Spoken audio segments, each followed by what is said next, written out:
Hare Krishna Krishna Krishna Hare Hare Hare Ram Ram Ram Hare Hare. Hello guys, welcome back to my channel Sonusanta 09। তোমরা কেমন আছো? আশা করছি সবাই ভালো আছো। সবাইকে জানাই শুভ জন্মাষ্টমী। সবাই আজকের দিন এনজয় করো। গোপুকে একটু ক্ষীর খাওয়াও, মিষ্টি খাওয়াও মনের মতো। আজকের যেহেতু গোপুর জন্মদিন, যতটা পারবে তোমরা ততটা গোপুকে আদর যত্ন করে বাড়িতে সুন্দর করে একটা জায়গায় বসিয়ে রাখো। আমাদের বাড়িতে একটা ছোট্ট গোপু ঠাকুর আছে, আগের বছর তোমাদের ব্লগে আমি শেয়ার করেছি। তো এবছর পুজো হচ্ছে, তবে এবছর আমি আর দিদি মিলে পুজো করবো। বেশিরভাগটা দিদি করছে, যেহেতু ও এসছে বলে আমি ওর উপরে প্রায় ভার দিয়েই দিয়েছি। আর বিয়ের আগে কিন্তু ও পুজো করতো, তারপর বিয়ে হয়ে যাওয়ার পরে আমি পুজো করা স্টার্ট করেছি। তো তোমাদের আগের বছর আমি যেহেতু নতুন ব্লগে ছিলাম তোমাদেরকে শেয়ার করেছি, আর এবছরও শেয়ার করবো। তো আমার গোপু এখন বসে বসে কষ্ট পাচ্ছে, নতুন জামা পরছে না, স্নানও করানো হয়নি, এখন 11টা বাজতে যায়। তো আমি ফটফট মাথার যে মুকুটটা আছে সেটা তৈরি করবো, প্রথমে তোমাদের কাছে সেটা শেয়ার করছি। তো ভিডিওটাকে স্কিপ করবে না, প্রথম থেকে শেষ পর্যন্ত দেখবে। আজকে দিনে সবাই এনজয় করো, আর ব্লগটাকে স্কিপ না করে প্রথম থেকে শেষ পর্যন্ত দেখো। চলো গাইস, জানো তো এই যে সিংহাসনটা দেখতে পাচ্ছ, এটা আমাদের অনেক পুরনো। আর দিদি আজকে সমস্ত ঠাকুর নিচে নামিয়ে পরিষ্কার করে সুন্দর করে আবার রং ডিজাইন করছে। আর সেখান থেকে গোপুকে একটু বাইরেই আনা হয়েছে, কারণ গোপু আজকে স্নান করবে, আনন্দ করবে, তাই না? তো গোপুর জন্য জামা কিন্তু অলরেডি আগের দিন চলে এসছে, আর কিছু কিছু জিনিস বানানো হবে, আর কিছু জিনিস রাখাও হবে। তো গোপু আজকের একটু পরেই স্নান করবে, তাই গোপুও হয়তো এক্সাইটেড। আর এই হচ্ছে গোপুর নতুন জামা। আর দিদি কিন্তু ওখানটায় নতুন পিকচার করছে কালী ঠাকুরের। ইঁদুর কিছুদিন আগে পিকচারটা পুরো কুড়ে কুড়ে খেয়ে নষ্ট করে ফেলেছে। এই দেখো পিকচার দিদি রেডি করছে। তো চলো এরপরে কি হচ্ছে।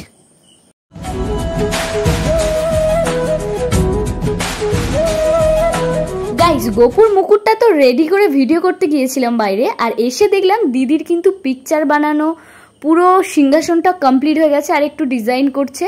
তো চলো গোপুকে এবার স্নান করানো যাক।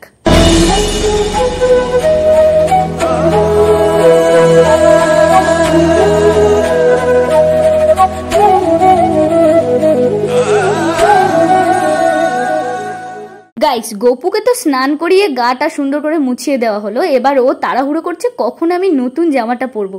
তো ফাইনালি নতুন জামা, মুকুট সমস্ত কিছু রেডি হয়ে গেছে। এবার গোপু সিংহাসনে বসবে বলে কথা। তো চলো বাঁশিটা নিয়ে সিংহাসনে বসেই পড়ি।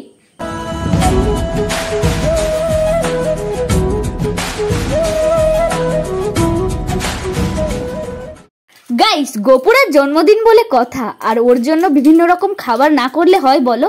তো স্পেশাল ক্ষীরটা কিন্তু আমি বানাচ্ছি, আর বাদবাকি খাবারগুলো দিদি বানাচ্ছে।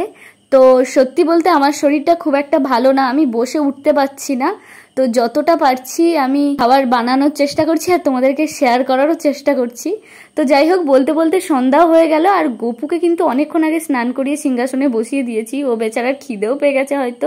তো আমি ফল কাটতে এসেছিলাম, দিদি দেখি তিলক কাটছে নিজে, তো আমিও বললাম আমাকে একটু কেটে দেওয়ার জন্য। তো যাই হোক, ফল কেটে এবার কি কি খাবার হয়েছে তোমাদেরকে একটু সেটা শেয়ার করবো। তো চলো।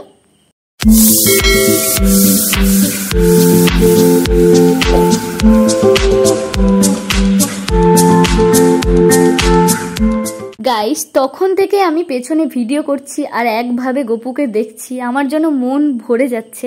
এত সুন্দর লাগছে ওকে সিংহাসনে বসতে। আর দিদি কিন্তু সুন্দর করে সিংহাসনটা ডেকোরেশন করেছে। তো তোমরা একটু প্লিজ কমেন্ট করে বলো আমাদের গোপুকে কেমন লাগছে। তো চলো, দিদি পুজো আরম্ভ করে দিয়েছে কিন্তু।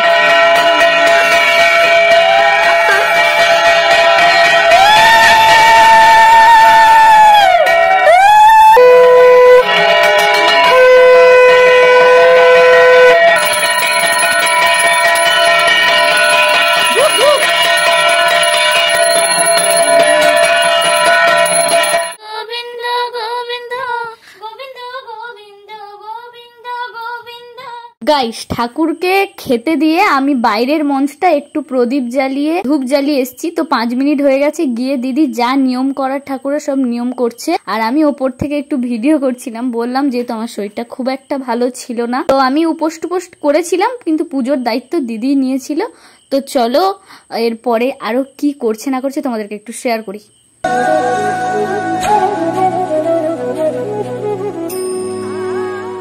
গাইস, ফাইনালি পুজো কমপ্লিট হয়ে গেছে। এবার সবাই একে একে ঠাকুরকে প্রণাম করে নিয়েছি। তো গাইস, ভিডিওটা আজকের মতো এতটাই ছিল। আর ভালো লেগে থাকলে like, comment, share and subscribe. তো টাটা, বাই।